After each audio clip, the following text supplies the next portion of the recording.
CrPC की धारा 125 यह कहती है कि जो तलाकशुदा महिला है उसको गुजारा भत्ता दिया जाना चाहिए।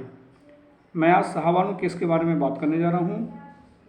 सामान्य नागरिक को इसकी जानकारी हो ना हो, लेकिन जो बच्चे प्रतियोगिता परीक्षा की तैयारी कर रहे हैं और डिमांड भी कर रहे थे कि सर शाहबानो केस के बारे में आप बताइए, तो उनकी डिमांड को पूरा करते हुए मैं इसको पूरा शाहबानो केस को बताने की कोशिश करूंगा। और सीआरपीसी की धारा 125, क्योंकि ये बहुत ज़्यादा ज़रूरी हो जाती है शाहबानो केस में। बहुत ज़्यादा डीप नहीं जाऊंगा मैं कि शाहबानो के पति कौन थे, कि वो इंदौर के रहने वाले थे, कि वो वकील थे और क्या मामला था उनका। सीधा मैं मुद्दे पर आता हूं और मैं ये बताना चाहूँगा कि जब तकरीबन 70 साल की शाहबानो की एज हुई तो उनके पति ने उनको छोड़ दिया, और छोड़ने के करीब कुछ दिनों तक उनको गुजारा भत्ता देते रहे। वो इद्दत की मुद्दत, एक्चुअल में ये मुस्लिम लॉ में एक इद्दत की मुद्दत नाम से एक कॉन्सेप्ट चलता है उनका, कि जिसको तलाक दिया जाता है उसके 3 महीने तक कुछ पैसे उसको दिए जाते हैं और बाद में उसको मना कर दिया जाता है बिल्कुल। लेकिन शाहबानो ने मजिस्ट्रेट कोर्ट में ये अपना केस दायर किया कि मैं 5 बच्चों की माँ हूँ, मेरे पति ने बच्चों सहित घर से निकाल दिया और मैं इस एज में किस तरह से अपना गुजारा करूँगी। तो मजिस्ट्रेट कोर्ट में जब इस केस को डाला गया तो मजिस्ट्रेट कोर्ट से लेकर हाई कोर्ट तक शाहबानो के पक्ष में ही इसका निपटारा हुआ, मतलब शाहबानो के पक्ष में ही इसका निर्णय हुआ कोर्ट में। लेकिन उनके जो पति थे वो इसको सुप्रीम कोर्ट ले गए, और जब सुप्रीम कोर्ट में, एक्चुअली में यहाँ ध्यान देने योग्य बात है, स्टूडेंट ध्यान दें यहाँ पर, कि जो शाहबानो केस में जो बेंच बैठी थी उसमें वो कॉन्स्टिट्यूशनल बेंच थी।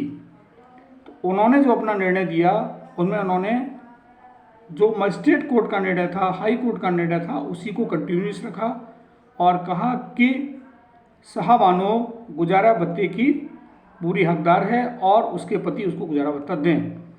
लेकिन उस समय की तत्कालीन सरकार राजीव गांधी की थी, उन्होंने इस फैसले को पलट दिया और उनके जो गृह राज्य मंत्री थे मोहम्मद आरिफ खान, जो इस समय केरल के राज्यपाल हैं, उन्होंने उस समय लोकसभा में बहुत जोरदार भाषण दिया था और जो सुप्रीम कोर्ट का फैसला है उसका स्वागत किया था उन्होंने। लेकिन राजीव गांधी ने इस केस को पलट दिया। उस समय आरिफ खान साहब ने इस्तीफा दे दिया, और इस्तीफा केवल मंत्रिपरिषद से नहीं दिया बल्कि कांग्रेस की सदस्यता से भी इस्तीफा दे दिया। शाहबानो केस जुडिशरी के अकॉर्डिंग तो केस जीती थी, लेकिन भारत की राजनीति के तुष्टीकरण ने उस केस को हरा दिया, क्योंकि राजीव गांधी ने सुप्रीम कोर्ट के फैसले को पलट दिया था। उसके बाद फिर मालूम है कि वहाँ तो शाहबानो का केस को उन्होंने पलटा था संसद के द्वारा, तो मुस्लिम तुष्टीकरण किया गया। और फिर 19 के बाद, इस मुकदमे के बाद जब अयोध्या का ताला थोड़ा खोला गया तो वहाँ हिंदू तुष्टीकरण किया गया। इस बात को सब लोग आप जानते हैं। मेन मुद्दा था यहाँ पर कि शाहबानो केस की ऐसी क्या जरूरत पड़ गई कि मेरे को आपको बताना पड़ रहा है। एक्चुअल में ये इसलिए बताना पड़ रहा है क्योंकि आज भारत के समाचार पत्रों में और टेलीविज़न पर समान नागरिक संहिता का जो मुद्दा छाया हुआ है, तो यहाँ बताना इसलिए ज़रूरी हो गया कि जब शाहबानो केस का ये डिसीजन आया सुप्रीम कोर्ट के द्वारा, तब भी सुप्रीम कोर्ट ने निवर्तमान सरकार को ये बोला था कि क्यों भारत में समान नागरिक संहिता लागू नहीं हो सकती है।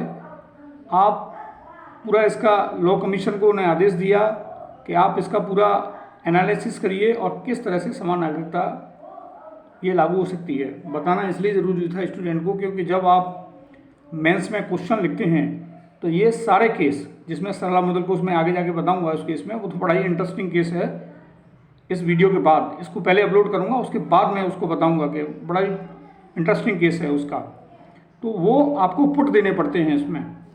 ध्यान रखिए सारे स्टूडेंट, सीआरपीसी की धारा 125, शाहबानो केस और क्या क्या इसमें मोड़ आए, कहाँ से इस केस की शुरुआत हुई, क्या मजिस्ट्रेट कोर्ट ने, हाई कोर्ट में क्या डिसीजन दिए गए, ये भी आपको विशेष रूप से ध्यान रखना है। आपको क्वेश्चन का आंसर लिखते समय इन सब चीज़ों का जिक्र करना है। ये मैंने वीडियो अभी अपलोड कर रहा हूँ मैं। एक्चुअली में मुझे 5 बजे करना था, लेकिन कुछ इंटरनेट की प्रॉब्लम होने की वजह से 5 बजे मैं नहीं कर पाया। वो ऑनलाइन आना था मेरे को, लेकिन मैं रिकॉर्डेड वीडियो इसको सेंड कर रहा हूँ, अपलोड कर रहा हूँ। आप लोग इसको देख लीजिए। और भी कोई इससे संबंधित कोई क्वेरी है तो आप मेरे पर्सनल व्हाट्सएप पर उसको सेंड कर सकते हैं, या मेरा फ़ोन नंबर आप सब लोगों के पास है। और इसके बाद मैं सरला मुदल केस की फिर बात करता हूँ। Okay, thank you.